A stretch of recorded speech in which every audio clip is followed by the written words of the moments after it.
नमस्कार मित्रांनो, मी शुभम पवार. मित्रांनो, शासनाने मोठा निर्णय जो आहे तो घेतलेला आहे, ज्यामध्ये आता सर्व कागदपत्रांवरती आईचं नाव हे बंधनकारक करण्यात आलेलं आहे. आता तुम्ही म्हणाल हे कधीपासून लागू झालेलं आहे, नक्की कुणाला लागू होणार आहे आणि आईचं नाव कशा पद्धतीने आपल्या कागदपत्रावरती ॲड होईल, हे आपण या व्हिडिओमध्ये सविस्तर अशी माहिती घेणार आहे. तर व्हिडिओ नक्की शेवटपर्यंत पहा. चॅनलवरती पहिल्यांदा आला असाल तर चॅनलला सबस्क्राईब करून ठेवा, अशाच व्हिडिओज तुम्हाला भेटत.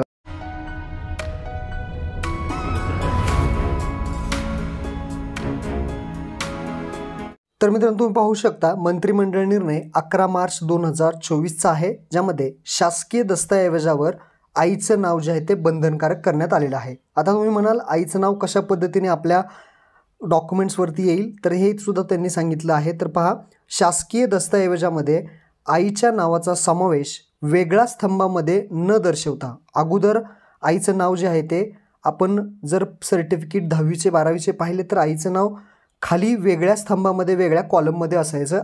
आता कशा पद्धतीने होणार आहे तर ते पहा.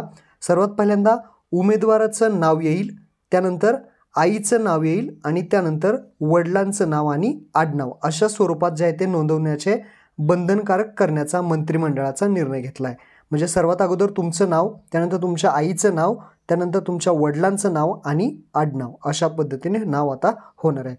1 मे 2024 रोजी लक्षात ठेवा, हे कधीपासून सुरू होणार आहे तर 1 मे 2024 रोजी व त्यानंतर जन्मलेल्या जे कोणी बालके असतील, मुले असतील, यांची जी काही नावाची नोंद आहे ते नाव, आईचं नाव, नंतर वडिलाचं नाव आणि आडनाव अशा स्वरूपामध्ये सर्व शैक्षणिक कागदपत्र असतील, महसुली दस्तावेज असतील, सातबारे उतारे असतील, अशा पद्धतीने महसुली दस्तावेज म्हणजे सातबारे उतारे, वेतन चिठ्ठी, सेवा पुस्तकं असतील, विविध परीक्षांच्या अर्जाचे नमुने असतील, इत्यादी सर्व शासकीय जे काही दस्तऐवज आहे हे बंधनकारक करण्यास जे आहे ते शासनाने आता मान्यता दिलेली आहे. त्यामुळे इथून पुढे जे काही 1 मे 2024 पासून आहे, जे कोणी लहान मुले जन्मतील त्यांचे सगळ्यांना आईचं नाव जे आहे ते आता कंपल्सरी लावण्यात येणार आहे.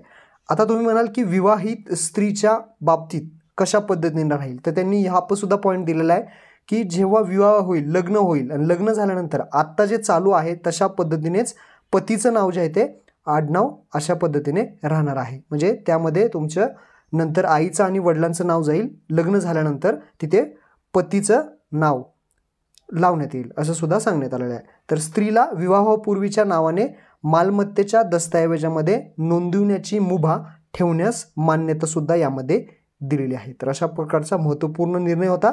1-2-3 दिवसामध्ये याचा जो GR आहे तो GR सुद्धा येईल. तर तो GR तुम्हाला टेलिग्राम ग्रुपमध्ये पाठवलं जाईल, तर टेलिग्राम ग्रुप जॉईन करून ठेवा. महत्त्वपूर्ण निर्णय आपल्या मित्रांना नक्की शेअर करा. धन्यवाद. जय हिंद, जय महाराष्ट्र.